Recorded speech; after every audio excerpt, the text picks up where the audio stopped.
આપ જોઈ રહ્યા છો સ્પાર્ક ટુડે ન્યૂઝ। વડોદરા શહેર મસ્જિદ સવા વકફ સંસ્થામાં અનૈતિક રીતે કબજો મેળવવા માટે કેટલાક લોકો દ્વારા કરવામાં આવેલા પ્રયાસો અંગે એક મહત્વપૂર્ણ ઝુંબેશ શરૂ કરવામાં આવી છે। આ ઝુંબેશ વડોદરા શહેરના એડવોકેટ શૌકત ઇન્દુરી દ્વારા ઉઠાવવામાં આવી છે। વડોદરા શહેર મસ્જિદ સવા વકફ સંસ્થા માટે 1963માં એક સ્કીમ બનાવવામાં આવી હતી। આજ દિન સુધી સંસ્થા તે સ્કીમ મુજબ ચાલતી હતી। આ સ્કીમમાં સંસ્થાનું સંચાલન લોકશાહી પદ્ધતિથી થાય તેવી વ્યવસ્થા કરવામાં આવી, પરંતુ એપ્રિલ 2023માં વડોદરા શહેર મસ્જિદ સભાની વહીવટદારી નિમણૂક સભા સંભાળનાર લોકો દ્વારા 1963ની જૂની સ્કીમને ગુપ્ત રીતે દૂર કરવાની દિશામાં કાર્યવાહી કરવામાં આવી હતી। તેમના દ્વારા એવી રજૂઆત પણ કરવામાં આવી હતી કે 1963ની સ્કીમ મુજબ ચૂંટણી કરવી હવે મુશ્કેલ છે, તેનો અમલ થઈ શકે તેમ નથી। આ પ્રકારના ખોટા કારણો આગળ ધરીને જૂની સ્કીમ રદ કરવા માટે પોતાની મનમાનીથી નવી સ્કીમ રજૂ કરવામાં આવી હતી। આ સ્કીમ નવી સ્કીમ રજૂ કરવાની પ્રક્રિયા અનેક ગંભીર પ્રશ્નો પણ ઊભા થયા છે।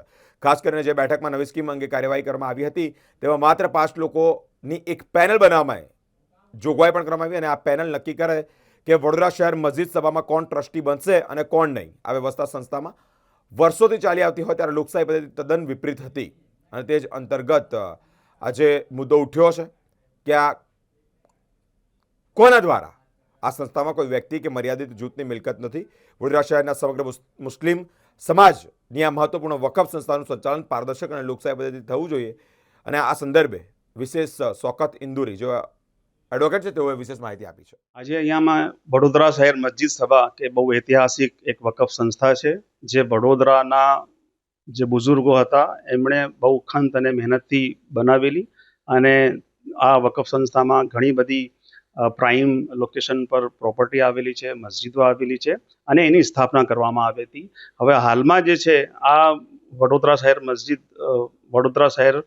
મસ્જિદ સભા વકફ સંસ્થા એના ઉપર કેટલાક સિલેક્ટેડ લોકોએ એના ઉપર અનૈતિક કબજો કરવાનો પ્રયત્ન કર્યો હતો, જેની અમને જાણ અને માહિતી થતા તેનો અમે પર્દાફાશ કર્યો અને તે રોકવા માટે અમારા પ્રયત્ન ચાલુ છે, જેને અમે વડોદરા શહેર મસ્જિદ સભા બચાવ અભિયાન નામ આપેલ છે। કોણ લોકો હતા આમાં? જે છે મૂળ ઓન રેકોર્ડ જે છે એ જે બે વહીવટદાર હતા જે વકફ બોર્ડે નિમણૂક કરેલા, એ લોકોએ રેકોર્ડ પર આ બધું 5 લોકોને, ખાનગી વ્યક્તિઓને, જાણે આ ખાનગી પેઢીઓ હોય એ રીતે 5 નામોને સિલેક્ટ કરીને પેનલ બનાવીને આ લોકો ટ્રસ્ટી વડોદરા શહેરમાં કોણ બનશે, આ મસ્જિદ સભામાં આ લોકો નક્કી કરશે। એમનો શું રાઈટ છે? ના એમણે કોઈ મિલકત વકફ કરી છે, ને કોઈ દાન આપ્યું છે।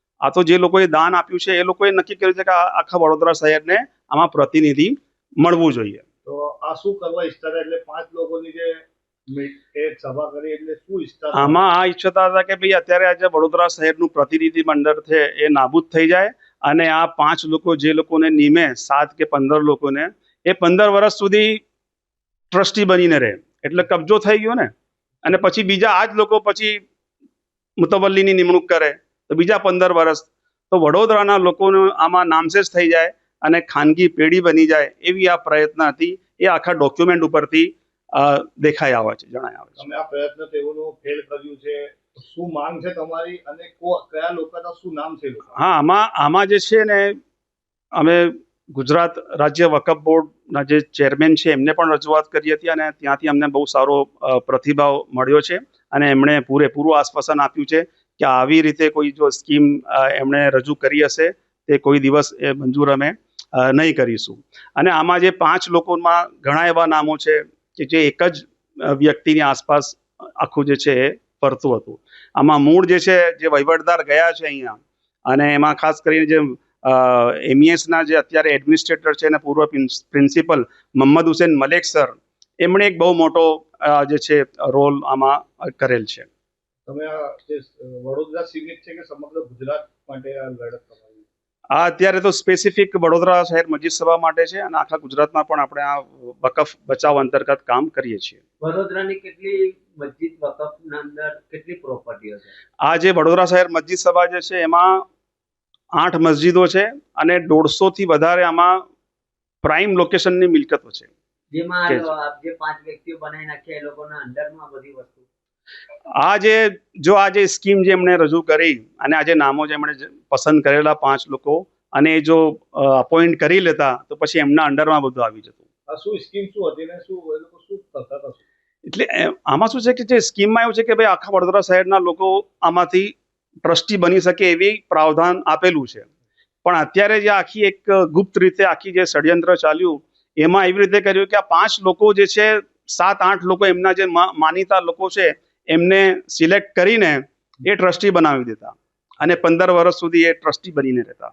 તો આખો કબજો જે છે વડોદરા શહેરના પાસેથી વડોદરા શહેર પાસે ન રહેતું, પરંતુ સિલેક્ટેડ 5-7 લોકો પાસે આનો કબજો રહેતો. તમારું કહેવું એવું છે કે જ્યાં 5 ટ્રસ્ટીઓ બન્યા છે એ ના રહે, કોઈ બીજા ટ્રસ્ટી આમાં તો નહીં, અમારી તો એક જ ડિમાન્ડ છે કે જે 1963માં જે અહીંયા વિધાનસભાના જે પૂર્વ સ્પીકર મરહુમ પાલેજવાલા સાહેબે જે આ બંધારણ બનાવ્યું છે, એમની જે દૂરંદેશી એમનું વિઝન છે અને આખી જે ટીમનું એ જ સ્કીમ રહેવી જોઈએ. એમાં એ સ્કીમમાં કોઈ ફેરફાર થવો જોઈએ નહીં, જેથી કરીને કોઈ નાજાયઝ રીતે કોઈ કબજો ના કરી લે.